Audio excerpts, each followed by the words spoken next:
नमस्कार दोस्तों, स्वागत है आपका शिक्षा क्लासेस पर। दोस्तों, हम लोगों की आधुनिक भारत के इतिहास की क्लास चल रही है, जिसके अंतर्गत आज का टॉपिक है भारत में शिक्षा का विकास।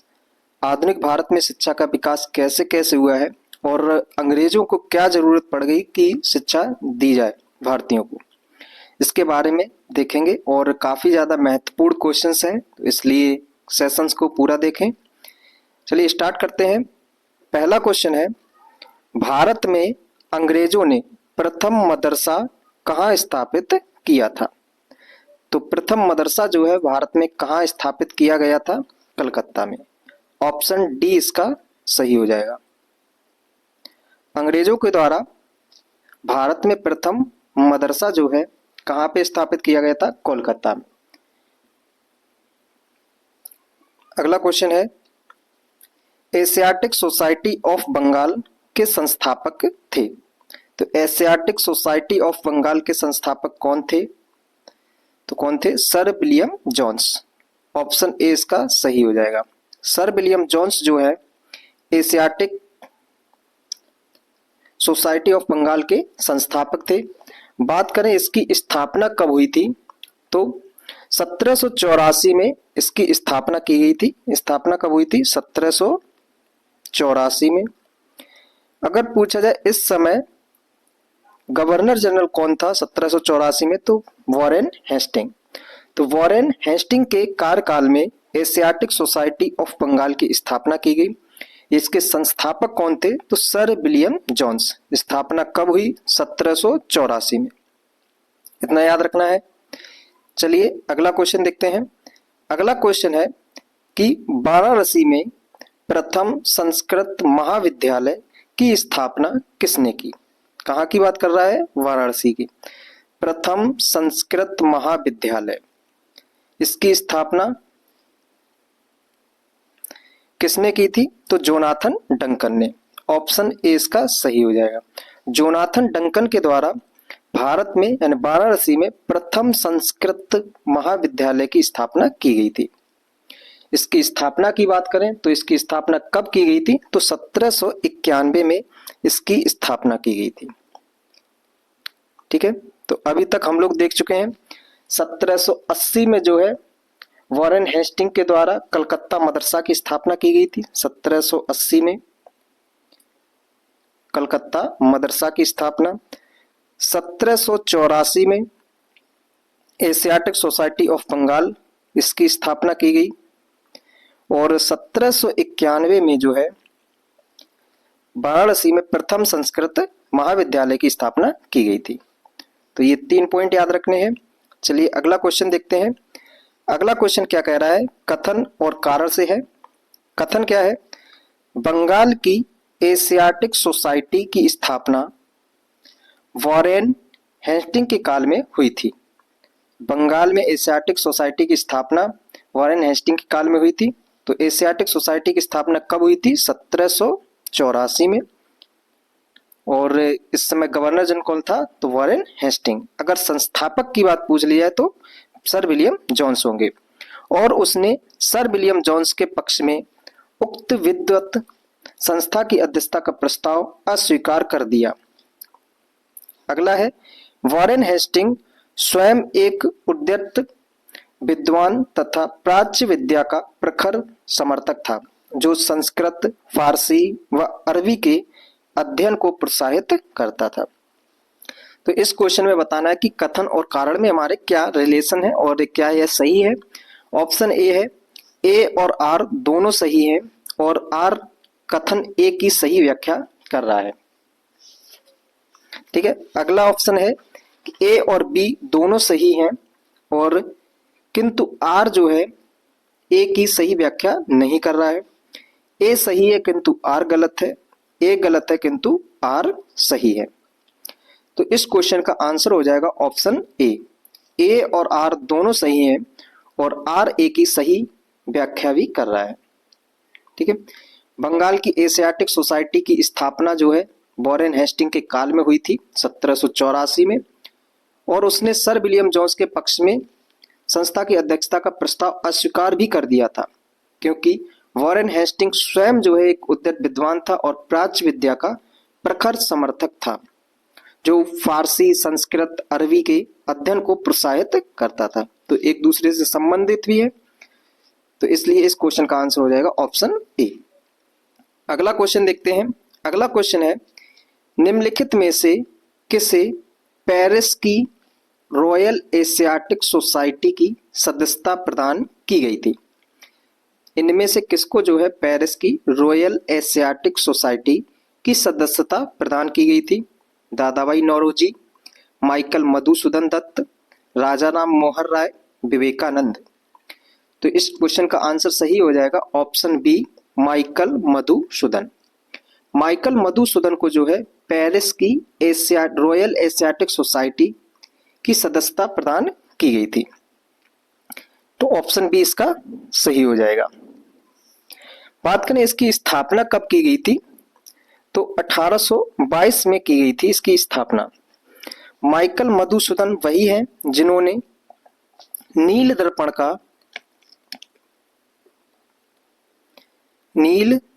का अंग्रेजी में अनुवाद किया था। अंग्रेजी में अनुवाद। चलिए अगला क्वेश्चन देखते हैं। तो अगला क्वेश्चन है, निम्नलिखित अंग्रेजों में से कौन था जिसने सर्वप्रथम भगवत गीता का अंग्रेजी में अनुवाद किया था? इनमें से वह कौन सा अंग्रेज है जिसने भगवत गीता का अंग्रेजी में अनुवाद किया? ऑप्शन ए है William Jones, option B Charles Wilkins, option C Alexander Cunningham, option D John Marshall. तो इस क्वेश्चन का आंसर हो जाएगा option B, Charles Wilkins. Charles Wilkins ने जो है भगवत गीता का सबसे पहले अंग्रेजी में अनुवाद किया था। ठीक है, और वॉरेन हेस्टिंग के काल में ये काम हुआ था। वॉरेन हेस्टिंग ने जो है जो भगवत गीता अंग्रेजी में अनुवाद हुआ था, इसकी प्रस्तावना जो है स्वयं वॉरेन हेस्टिंग के द्वारा लिखी गई थी। तो ये भी याद रखना है, प्रस्तावना किसने लिखी थी? वॉरेन हेस्टिंग ने। वॉरेन हेस्टिंग के द्वारा इसकी प्रस्तावना लिखी गई थी और प्रथम अनुवाद जो है किसने किया था? चार्ल्स विल्किंस ने। अगला क्वेश्चन है, निम्नलिखित में से किसने कालिदास की प्रसिद्ध रचना शकुंतला का पहली बार अंग्रेजी में अनुवाद किया था? इनमें से वह कौन सा व्यक्ति है जिसने कालिदास की पुस्तक है, प्रसिद्ध पुस्तक अभिज्ञान शाकुंतलम, उसका जो है अंग्रेजी में अनुवाद किया था? तो किसके द्वारा किया गया था? ऑप्शन ए है Charles Piskins, option B Henry Colebrooke, option C Johann Wolfgang von Goethe ने, सर विलियम जोन्स ने। तो इसकी अंग्रेजी में अनुवाद किसके द्वारा किया गया था? सर विलियम जोन्स के द्वारा। ऑप्शन डी इसका सही है। सर विलियम जोन्स ने कालिदास की प्रसिद्ध पुस्तक अभिज्ञान शाकुंतलम, इसका जो है अंग्रेजी में अनुवाद किया था। सर विलियम जोन्स वही है जिन्होंने एशियाटिक सोसाइटी ऑफ बंगाल की स्थापना की थी। और यह कब की गई थी इसकी स्थापना? तो 1784 में। इस समय गवर्नर जनरल कौन था? तो वॉरेन हेस्टिंग था। चलिए अगला क्वेश्चन देखते हैं। अगला क्वेश्चन क्या है, स्वतंत्रता पूर्व अवधि में ब्रिटिश सरकार के द्वारा भारत में आधुनिक शिक्षा के प्रसार का मुख्य उद्देश्य क्या था? स्वतंत्रता के पूर्व में ब्रिटिश सरकार का भारत में आधुनिक शिक्षा के प्रसार का मुख्य उद्देश्य क्या था? मैंने आप लोगों को बताया भी था कि ब्रिटिश सरकार की नीति यह रही थी कि ज्यादा से ज्यादा लाभ कमाया जा सके, और यह समय जो ऐसा था कि भारत में उनका विस्तार जो है काफी ज्यादा हो गया था। अब वो हर छोटे छोटे कामों के लिए विदेश से यानी इंग्लैंड से व्यक्तियों को लाना संभव नहीं था। तो अब उन्होंने चाहा कि अब भारतीयों को ऐसा हम शिक्षित करें जो हमारे छोटे मोटे काम जो है प्रशासनिक वो उनको संभाल सकें। तो इस क्वेश्चन का आंसर क्या हो जाएगा? ऑप्शन ए, छोटे प्रशासनिक पदों पर नियुक्ति हेतु शिक्षित भारतीयों की आवश्यकता। ऑप्शन ए इसका सही है। नेक्स्ट क्वेश्चन है, ब्रिटिश सरकार के किस अधिनियम से ने सबसे पहली बार भारत में शिक्षा के लिए 1 लाख रुपए, कितने की बात कर रहा है, 1 लाख रुपए दिए जाने की बात की गई थी। तो किस एक्ट के तहत ये बात हुई थी, तो चार्टर अधिनियम था 1813 का। ऑप्शन बी इसका सही है। 1813 के एक्ट के तहत भारत में पहली बार शिक्षा के लिए 1 लाख रुपए दिए जाने की बात की गई थी। 1813 का चार्टर एक्ट जो है काफी ज्यादा महत्वपूर्ण है। इसके तहत और क्या क्या प्रावधान हुए थे, तो बात करें इनकी। पहले तो 1 लाख रुपए शिक्षा पर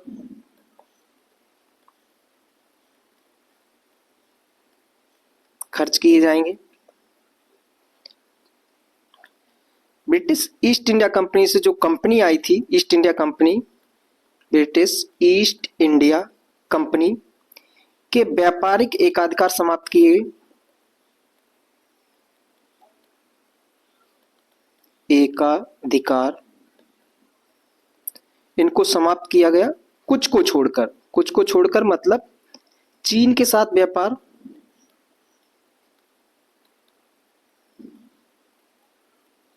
और चाय का व्यापार, इनको छोड़कर ब्रिटिश ईस्ट इंडिया कंपनी के व्यापारिक एकाधिकार जो है, ट्रेड मोनोपोली, वो समाप्त कर दी गई थी। अगला क्या हुआ, ईसाई मिशनरियों को भारत में, ईसाई मिशनरियों को भारत में धर्म प्रचार की अनुमति,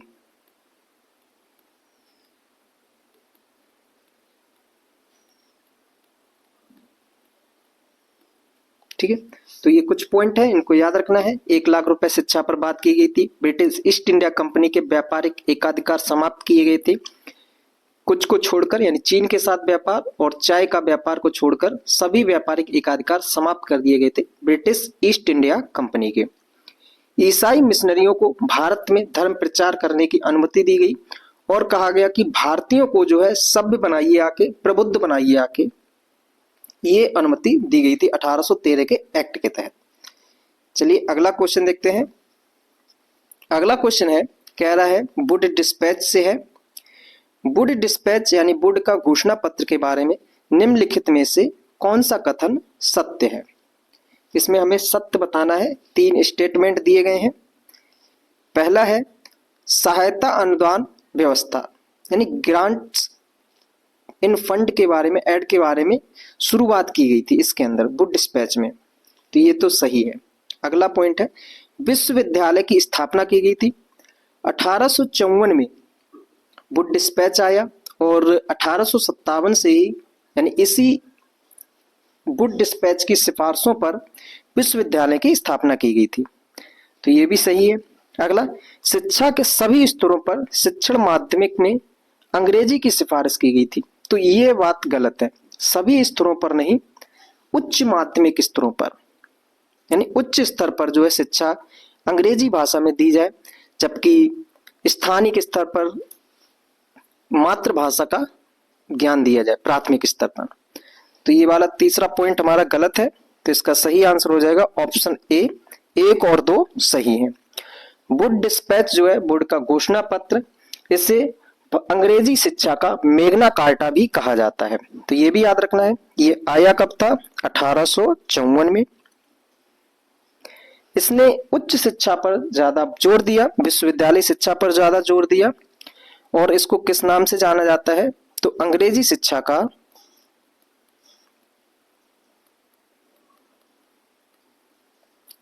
का मेग्ना कार्टा। अंग्रेजी शिक्षा का मेग्ना कार्टा किसे कहा जाता है? तो वुड डिस्पैच को कहा जाता है।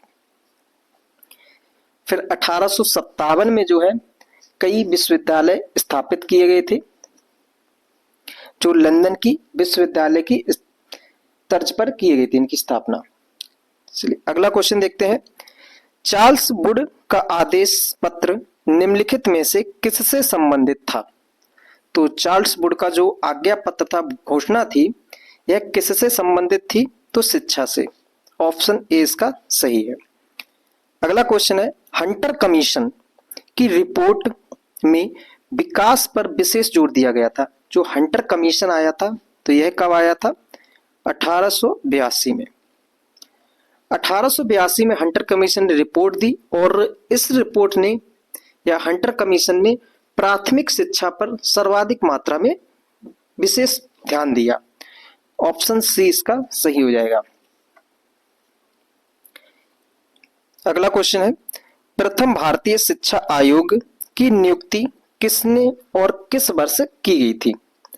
तो प्रथम भारतीय शिक्षा आयोग की नियुक्ति जो है वह लॉर्ड रिफिन के समय पे हुई थी 1882 में। ऑप्शन ए इसका सही है। और इसी समय पे कौन सा आया था? तो हंटर आयोग भी आया था 1882 में। तो इतना याद रखना है, भारत में प्रथम शिक्षा आयोग की नियुक्ति लॉर्ड रिपिन के समय पे की गई थी 1882 में। अगला क्वेश्चन है, नेशनल काउंसिल ऑफ एजुकेशन की स्थापना कब की गई थी? नेशनल काउंसिल ऑफ एजुकेशन की स्थापना जो है वह कब की गई थी? तो 15 अगस्त 1906 को की गई थी। तो इसका सही आंसर हो जाएगा ऑप्शन डी। अगला क्वेश्चन है, सैडलर आयोग संबंधित था। तो जो सैडलर आयोग है यह किससे संबंधित था? न्यायपालिका से, राजस्व प्रशासन से, शिक्षा से या फिर पुलिस प्रशासन व्यवस्था से? तो सैडलर आयोग कब आया था? तो 1917 में सैडलर आयोग आया। इसके अध्यक्ष किसको बनाया गया? तो सैडलर को ही इसका अध्यक्ष बनाया गया। इसके अंदर 2 भारतीय सदस्य थे। जो आयोग बनाया गया था सैडलर आयोग, इसके अंदर 2 भारतीय सदस्य थे। वह कौन कौन थे? तो जियाउद्दीन अहमद और आशुतोष मुखर्जी। जियाउद्दीन अहमद और आशुतोष मुखर्जी जो है सैडलर आयोग के 2 भारतीय सदस्य थे। अगर अध्यक्ष की बात की जाए तो सैडलर थे।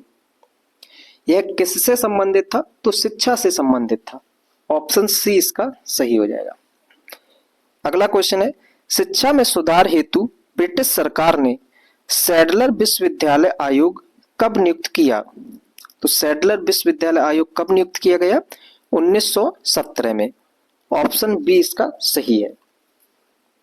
अगला क्वेश्चन है, 1902 में लॉर्ड कर्जन के दो ने 1902 में लॉर्ड कर्जन ने 2 भारतीय सदस्यों को सम्मिलित करते हुए एक विश्वविद्यालय आयोग गठित किया गया। तो 1902 में एक विश्वविद्यालय आयोग गठित किया गया था। इसके अंदर 2 भारतीय सदस्य भी थे। वह कौन थे? तो बाल गंगाधर तिलक और सुरेंद्रनाथ बनर्जी, गोपाल कृष्ण गोखले और रास बिहारी बोस, सैयद हुसैन बिलग्रामी, सुरेंद्रनाथ बनर्जी, सैयद हुसैन बिलग्रामी और न्यायमूर्ति गुरदास बनर्जी।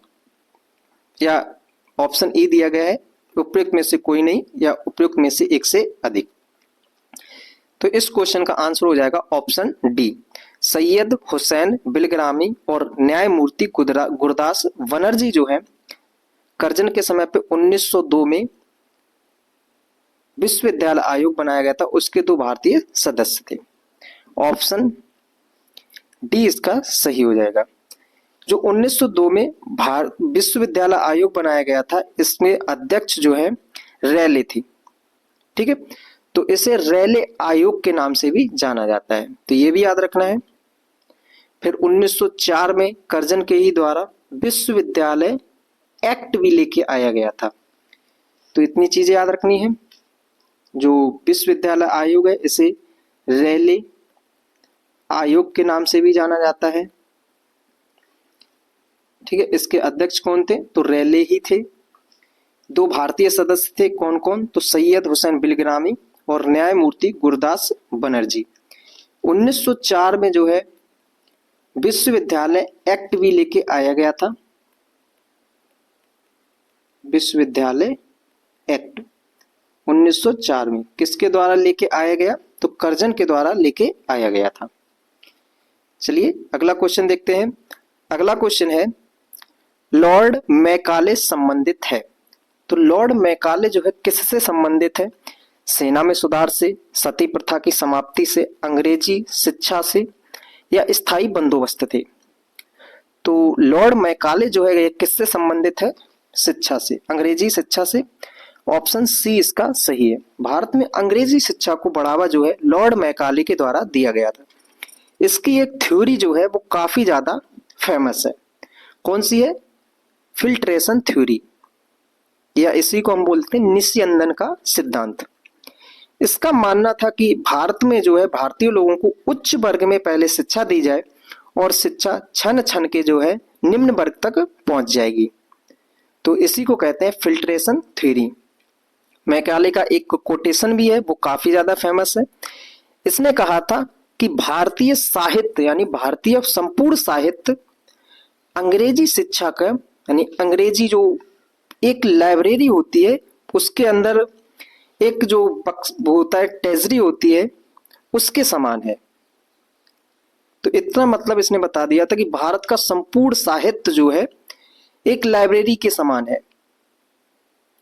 तो ये कोटेशन भी याद रखना है, किसके द्वारा दिया गया था? लॉर्ड मैकाले के द्वारा दिया गया था। अंग्रेजी शिक्षा में इसने ही भारत में प्रयास किए थे। ऑप्शन सी इसका सही हो जाएगा। अगला क्वेश्चन है, भारत में के औपनिवेशिक काम में अधोमुखी निस्यंदन सिद्धांत किस क्षेत्र से संबंधित है? अधोमुखी निस्यंदन सिद्धांत किसके द्वारा दिया गया? मैकाले के द्वारा। यह किससे संबंधित है? शिक्षा से संबंधित है। ऑप्शन बी इसका सही हो जाएगा। निस्यंदन का सिद्धांत हम लोग समझ ही चुके हैं। अगला क्वेश्चन है, भारत की शैक्षणिक नीति में फिल्ट्रेशन थ्योरी के प्रतिपादक थे। फिल्ट्रेशन थ्योरी के प्रतिपादक कौन है? तो मैकाले। ऑप्शन बी इसका सही हो जाएगा। अगला क्वेश्चन है, भारत में आधुनिक शिक्षा प्रणाली की नींव पड़ी। तो भारत में आधुनिक शिक्षा प्रणाली की नींव कब से पड़ी? तो 1835 के मैकाले स्मरण पत्र से। ऑप्शन बी इसका सही हो जाएगा। अगला क्वेश्चन देखते हैं। तो अगला क्वेश्चन है, निम्नलिखित में से किसने भारत में अंग्रेजी शिक्षा की नींव पड़ी थी? किससे भारत में अंग्रेजी शिक्षा की नींव पड़ी थी? 1813 का charter act, journal committee of public instructions 1823, प्राच्य एवं अलगाववाद, आंग्लविद। यानी दो इस समय बहुत ज्यादा प्रचलित मतलब वाद थे, एक प्राच्यवाद और एक पाश्चात्यवाद। ठीक है, एक अंग्रेजी शिक्षा को मानने वाले व्यक्ति थे और दूसरे जो है भारतीय साहित्य को मानने वाले, भारतीय शिक्षा को मानने वाले थे। तो इनमें ये विवाद भी काफी ज्यादा प्रचलित रहा। Journal committee of public instructions 1823 ये भी इससे संबंधित है और 1813 का चार्टर एक्ट ये भी संबंधित है। तो इस क्वेश्चन का आंसर हो जाएगा ऑप्शन डी। 1, 2 और 3 ये तीनों सही हैं। अगला क्वेश्चन है, किसके शासन काल में भारत में अंग्रेजी शिक्षा आरंभ की गई? तो किसके कार्यकाल के दौरान भारत में अंग्रेजी शिक्षा प्रारंभ की गई थी? तो Lord William Cavendish Bentinck. Option A इसका सही है। विलियम बेंटिक जो है इसको भारत का प्रथम गवर्नर जनरल भी कहा जाता है। इसके समय पे यानी इसी ने ही जो है सती प्रथा जो है उस पर रोक लगाई थी। राजा राम मोहन राय के अथक प्रयासों से उन्होंने मतलब इस पे रोक लगाई गई। तो विलियम बेंटिक के ही समय पे अंग्रेजी शिक्षा आरंभ की गई थी। अंग्रेजी शिक्षा को इंट्रोड्यूस कराने वाला मतलब श्रेय किसको जाता है? तो मैकाले को जाता है। इस समय गवर्नर जनरल कौन था भारत का? तो विलियम बेंटिक। विलियम बेंटिक का पूर्ण नाम क्या है? तो लॉर्ड विलियम कैवेंडिश बेंटिक। अगला क्वेश्चन है, भारत में प्रथम 3 विश्वविद्यालय कलकत्ता, मद्रास और बंबई की स्थापना किस वर्ष हुई थी? तो भारत में प्रथम 3 विश्वविद्यालय कलकत्ता, मद्रास और बॉम्बे की स्थापना जो है 1857 में की गई थी। ऑप्शन ए इसका सही है। यह किस घोषणा पत्र के आधार पर की गई थी? तो 1854 का वुड डिस्पैच आया था और उसने सिफारिश की तो भारत में जो है विश्वविद्यालय अधिनियम होने चाहिए और विश्वविद्यालय उच्च शिक्षा पर ही उसका पूर्णतः मतलब जोर था। अगला क्वेश्चन है, किसके सतत प्रयत्नों से बंबई में प्रथम महिला विश्वविद्यालय की स्थापना की गई। बहुत इंपॉर्टेंट क्वेश्चन है तो इसको ध्यान रखना है। कौन सा है? प्रथम महिला विश्वविद्यालय कहाँ पे? बॉम्बे में। तो किसके प्रयासों से इसकी स्थापना की गई थी? डी के कर्वे, धोंदो केशव कर्वे। इन्होंने जो है बंबई में प्रथम महिला विश्वविद्यालय की स्थापना की थी। ऑप्शन बी इसका सही हो जाएगा।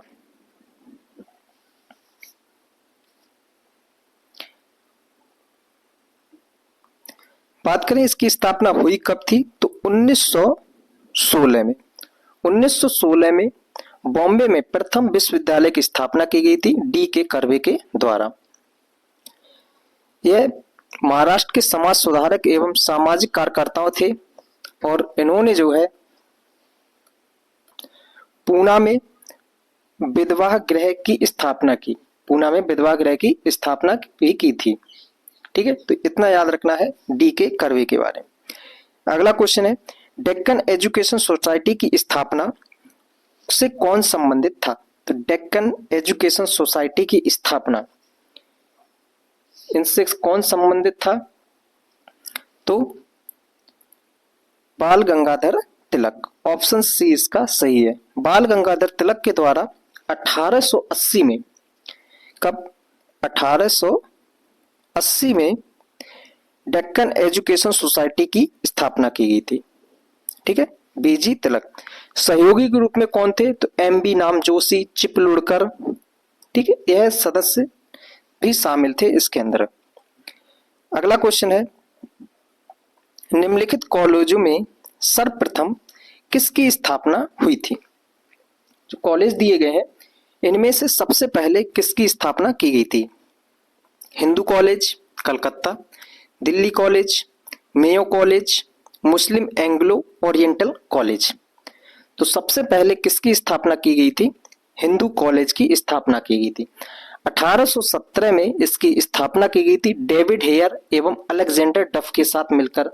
कलकत्ता में प्रथम प्रसिद्ध हिंदू कॉलेज की स्थापना की गई थी और यह किसके द्वारा की गई थी? तो राजा राम मोहन राय के द्वारा। तो इसका सही आंसर होगा ऑप्शन ए। हिंदू कॉलेज की स्थापना 1817 में की गई थी। किसके द्वारा? राजा राम मोहन राय। सहयोगी कौन थे? तो अलेक्जेंडर डफ और डेविड हेयर। अगला क्वेश्चन है, Mohammedan Anglo Oriental college. Mohammedan Anglo Oriental college इसकी स्थापना अलीगढ़ में की गई थी। यह किस वर्ष की गई थी? तो 1875 में मोहम्मडन एंग्लो ओरिएंटल कॉलेज की स्थापना की गई थी। ऑप्शन सी इसका सही हो जाएगा। अगला क्वेश्चन है, डेविड हेयर और अलेक्जेंडर डफ के साथ मिलकर निम्नलिखित में से किसने कलकत्ता में हिंदू कॉलेज की स्थापना की थी? तो किसने की थी? राजा राम मोहन राय। ऑप्शन डी इसका सही हो जाएगा। अगला क्वेश्चन है, भारत में औपनिवेशिक शासन के दौरान शैक्षणिक संस्थाओं के संदर्भ में निम्नलिखित युग्मों पर विचार कीजिए। पहला है बनारस का संस्कृत कॉलेज, कलकत्ता का मदरसा कॉलेज और फोर्ट विलियम कॉलेज। बनारस का संस्कृत कॉलेज जो है यह किसके समय पे बनाया गया था? क्या विलियम जोन्स के समय पे बनाया गया था? कलकत्ता का मदरसा वॉरेन हेस्टिंग के समय पे बनाया गया था। फोर्ट विलियम कॉलेज जो है आर्थर बेलीजली के समय पे बनाया गया था। तो ये बताना है संस्थापक कौन थे इस समय। तो बात करें तो इस क्वेश्चन की, तो इस क्वेश्चन का आंसर हो जाएगा ऑप्शन बी। केवल 2 सही है क्योंकि हमें बताना है सही सुमेलित। अब बात करते हैं बनारस विश्वविद्यालय की स्थापना किसके द्वारा की गई थी? बनारस संस्कृत विश्वविद्यालय की तो जोनाथन डंकन के द्वारा। कब की गई थी? 1791 में Jonathan Duncan. Fort William college की स्थापना जो है वह किसके द्वारा की गई थी? तो वेलेजली, रिचर्ड कोले वेलेजली। ऑर्थर वेलेजली नहीं था, कौन था? रिचर्ड कोले वेलेजली।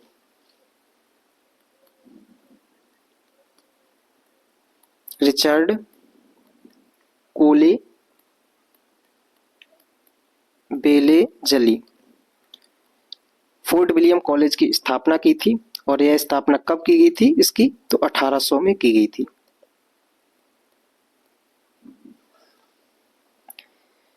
अगला क्वेश्चन है, वेलेजली ने कलकत्ता में फोर्ट विलियम कॉलेज की स्थापना किस लिए की थी? तो वेलेजली ने कलकत्ता में फोर्ट विलियम कॉलेज की स्थापना करने का इसका कारण, उद्देश्य क्या था? उसे लंदन में स्थित बोर्ड ऑफ डायरेक्टर्स ने ऐसा करने के लिए कहा था। बी ऑप्शन है, वह भारत में प्राच्य ज्ञान के प्रति अभिरुचि पुनः जागृत करना चाह रहा था। वह विलियम कैरी तथा उसके सहयोगियों को रोजगार प्रदान करना चाहता था। वह ब्रिटिश नागरिकों को भारत में प्रशासन हेतु प्रशिक्षित करना चाहता था। तो ऑप्शन डी इसका सही हो जाएगा। ऑप्शन डी इसका सही होगा। अगला क्वेश्चन है, फोर्ट विलियम कॉलेज के संदर्भ में कौन सा कथन सत्य है? पहला स्टेटमेंट है, इसकी स्थापना 10 जून 1800 को कलकत्ता के फोर्ट विलियम कॉम्प्लेक्स में हुई थी। तो इतना सही है, कलकत्ता के फोर्ट विलियम कॉम्प्लेक्स में हुई थी और यह 10 जून को नहीं 10 जुलाई को की गई थी। ठीक है, तो इसलिए ये वाला स्टेटमेंट तो गलत है। अगला, इसकी स्थापना का मुख्य उद्देश्य ब्रिटिश अधिकारियों को भारतीय भाषाओं को की शिक्षा देना था। तो ये सही है, तो इसका सही आंसर होगा ऑप्शन बी। अगला क्वेश्चन है, निम्नलिखित में से किसने भारतीय विश्वविद्यालयों में धार्मिक शिक्षा के लिए प्रबल रूप से वकालत की थी? तो इनमें से किसने जो है भारतीय शिक्षा के लिए पूर्ण रूप से मानी वकालत की थी? तो इसका सही आंसर होगा option number D, Madan Mohan Malviya. Madan Mohan Malviya ने भारतीय विश्वविद्यालयों में धार्मिक शिक्षा के बारे में बात की थी।